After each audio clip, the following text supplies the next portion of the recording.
नमस्कार। आज हम एक ऐसी थेरेपी के बारे में गहरी चर्चा करने वाले हैं जो पारंपरिक थेरेपी से बिल्कुल अलग है।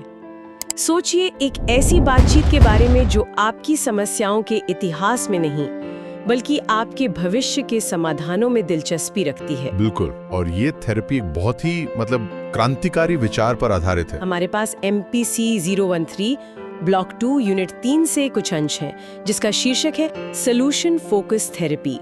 हमारा मकसद इस एकेडमिक टेक्स्ट में से सबसे जरूरी और दिलचस्प बातें निकालना है ताकि ये समझा जा सके कि ये दृष्टिकोण कैसे काम करता है। चलिए इसे खोलकर समझते हैं। बिल्कुल, जैसा मैंने कहा, इसका मूल विचार ही कह सकते हैं कि रेवोल्यूशनरी है।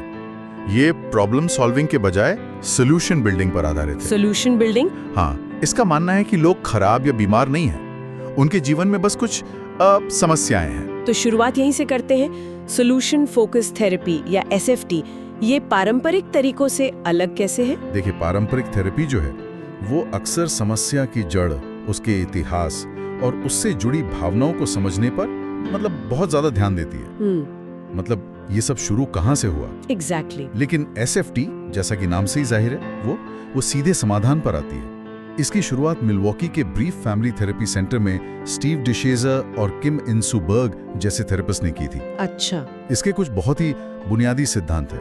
पहला तो यही कि अतीत की समस्याओं के बजाय क्लाइंट के मनचाहे भविष्य पर फोकस करना। ठीक है। दूसरा, ये मानना कि कोई भी समस्या हर समय नहीं होती। ऐसे पल जरूर होते हैं जब समस्या नहीं होती, जिन्हें अपवाद कहा जाता है। हाँ, एक्सेप्शंस या अपवाद।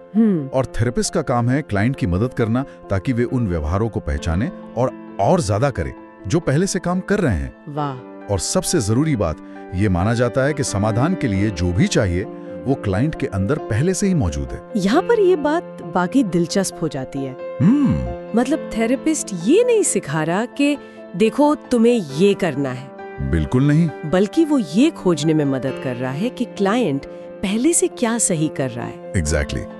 और ये जो विचार है ना कि छोटे छोटे बदलाव बड़े बदलाव ला सकते हैं, ये बहुत शक्तिशाली लगता है। सही बात है। लेकिन इसमें थेरेपिस्ट की भूमिका क्या रह जाती है अगर वो एक्सपर्ट नहीं है तो? वो क्या कर रहा है? हाँ, ये एक बहुत अच्छा सवाल है। इसमें थेरेपिस्ट की भूमिका ही अलग है। थेरेपिस्ट एक वन डाउन पोजीशन लेता है। One down position? हाँ, वो खुद को विशेषज्ञ नहीं मानता, क्लाइंट को अपनी जिंदगी का विशेषज्ञ माना जाता है। अच्छा। थेरेपिस्ट हमेशा एक सीखने की मुद्रा में रहता है और क्लाइंट की ही भाषा का इस्तेमाल करता है ताकि कोई पावर गैप न हो। ये तो पारंपरिक डॉक्टर मरीज वाले रिश्ते को पूरी तरह से पलट देता है ना? बिल्कुल। तो फिर थेरेपी का लक्ष्य क्या होता है? कौन तय करता है कि हमें पहुंचना कहाँ है? लक्ष्य वही वकार है जो क्लाइंट लेकर आता है। अच्छा। बशर्ते वो नैतिक और कानूनी हो। जाहिर है, थेरेपिस्ट का काम बस क्लाइंट को उसकी मनचाही दिशा में बढ़ने में मदद करना है। और वो कैसे करता है? इसके लिए वे क्लाइंट की ताकत और क्षमताओं को पहचानते हैं और उन्हीं का उपयोग करते हैं। और मैंने सुना है कि सेशन के अंत में कुछ दिलचस्प होता है, कोई मैसेज या टास्क दिया जाता है। हाँ, ये इसका एक बहुत ही खास हिस्सा है। हर सेशन के अंत में थेरेपिस्ट आमतौर पर क्लाइंट की तारीफ करता है, जो भी उसने पॉजिटिव किया हो, और फिर एक टास्क देता है। जैसे पहले सेशन के बाद अक्सर ये कहा जाता है, अगली बार जब हम मिलें तब तक उन चीजों पे ध्यान दें जिन्हें आप अपने जीवन में जारी रखना चाहेंगे। ये तो बहुत ही पॉजिटिव और आगे देखने वाला नजरिया है ना? चलिए अब उन खास तकनीकों पर आते हैं जो इस थेरेपी को इतना अनूठा बनाती हैं। मैंने मिरेकल क्वेश्चन या चमत्कार वाले सवाल के बारे में पढ़ा है। ये क्या चीज है? ये SFT की एक बहुत ही केंद्रीय तकनीक है और इसे बहुत ध्यान से पूछा जाता है। कैसे?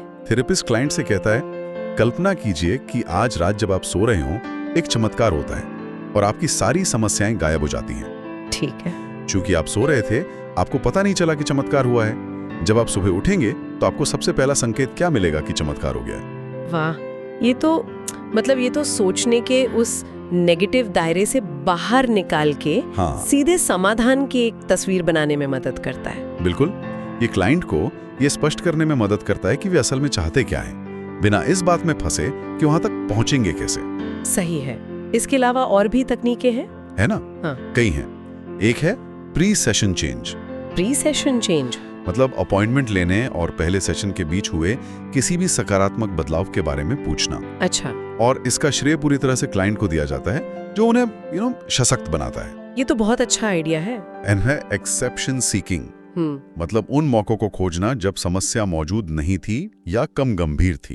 वो अपवाद। हाँ, इससे पता चलता है कि क्लाइंट पहले से ही कुछ सही कर रहा है। और स्केलिंग का क्या? वो मुझे बहुत प्रैक्टिकल लगा, 0 से 10 वाला पैमाना। हाँ, स्केलिंग एक बहुत ही उपयोगी टूल है। 10 का मतलब है चमत्कार के बाद की सुबह और 0 का मतलब है समस्या की सबसे बुरी स्थिति। इससे प्रगति को मापना, लक्ष्य निर्धारित करना और मोटिवेशन का आकलन करना बहुत आसान हो जाता है। और ये बातचीत को बहुत ठोस बना देता है। बिल्कुल।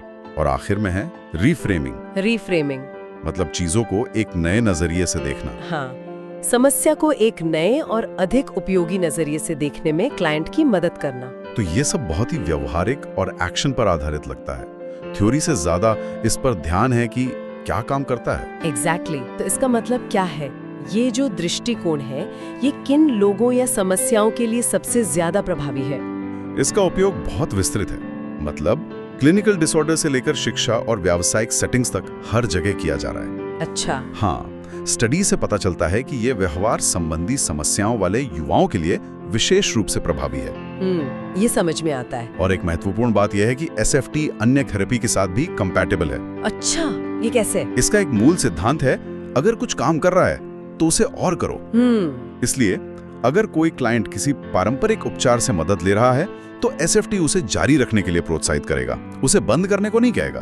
तो ये या वो वाली बात नहीं है? नहीं, बिल्कुल नहीं। लेकिन क्या इसकी कोई सीमाएं हैं? कोई ऐसी स्थिति जहां ये शायद काम न करे? हाँ, बिल्कुल है, और ये जानना बहुत जरूरी है।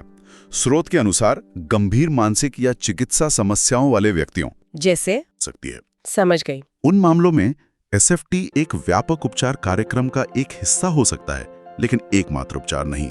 तो आज की इस चर्चा से जो सबसे बड़ी बात सामने आई है वो ये है कि बदलाव संभव है और समाधान की चाबी अक्सर समस्या के अंदर नहीं बल्कि उन क्षणों में छिपी होती है जब समस्या मौजूद नहीं होती। बिल्कुल सही। मिरेकल क्वेश्चन जैसी तकनीकें हमें भविष्य की कल्पना करने और उस दिशा में छोटे छोटे कदम उठाने के लिए प्रेरित करती हैं। और इसी चर्चा को समाप्त करने के लिए एक विचार छोड़े जाते हैं। जरूर। ये SFT के सिद्धांतों से ही निकला है। जरा सोचें, अगर आज रात एक चमत्कार हो जाए और आपके जीवन की कोई एक समस्या जिसे आप बदलना चाहते हैं हल हो जाए, तो कल सुबह जागने पर वो सबसे पहली छोटी सी चीज क्या होगी जिससे आपको पता चलेगा कि कुछ बदल गया है?